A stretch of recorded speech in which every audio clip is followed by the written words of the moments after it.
Breaker TV. Hey gamers, it's Ed Park aka Taugrim. Wanted to bring you a quick update about 1.2 if you play Assault Spec Vanguard or Pyrotech. Basically there's been a big change to the key 18-point talent in the tree called Ionic Accelerator or Prototype Particle Accelerator. The two changes are, one, obviously you can't use this talent anymore unless you're in the appropriate DPS stance. It won't work from the tanking stance. Two, more importantly, there's been an internal 6-second cooldown effect that's been added. So you can see this at work here. If I go ahead and dot up this target from range with Incendiary, use high impact bolt, it's on cooldown, and then once I use my Stockstrike, it resets the cooldown for the high impact bolt, and I'm sitting here spamming Ion Pulse, but you can see that the Ionic Accelerator talent doesn't proc until 6 seconds from the previous proc, so that's the internal cooldown. What's really important is that you can generate a false proc for the Accelerator talent without meaning to. So let me explain what I mean by this.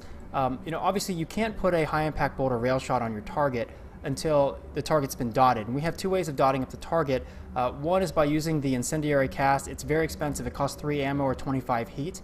And it does what I consider a moderate amount of damage spread out over a very long period of time. If you look at the direct damage component and the damage over time, you're talking about around 1850 damage over 18 seconds, which is really low. The other way we can force a dot on a target is by using Ion Pulse, and this with the Plasma Cell will generate about 2,000 damage in a 6-second time frame. So it's a much more compact way of dealing damage and getting a dot on your target. Plus, when you use Ion Pulse with the talents, you also apply 50% snare effect for 2 seconds. So prior to 1.2, if you were within 10 meters of your target, you pretty much always wanted to open up with Ion Pulse first because of the reduced mana cost, because it dealt more damage and in a shorter time frame, and because it snared your target. And once that dot was on there from your spammable ability, then you could open up with your high impact bolt or rail shot. Now, there's a really important catch.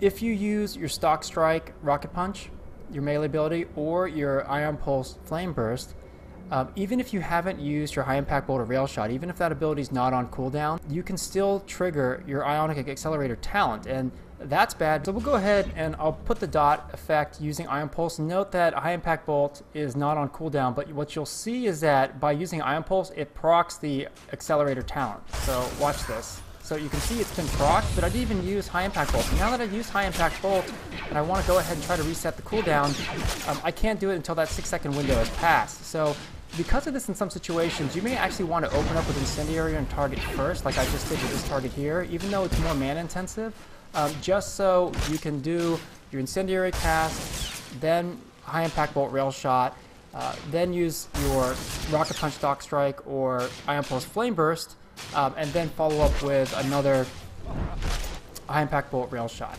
So it's all about maximizing the cooldown reset for the high impact bolt.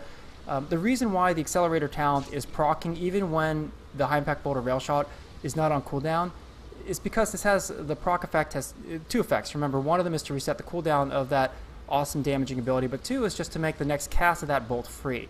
So, that's what I mean by false procs. You want to try not to false proc. You don't want to get an Ionic Accelerator proc unless you've already used your high impact bolt or rail shot and it's on cooldown so that you can get the cooldown reset. If you have any questions, post them in the comments for this video. Take care.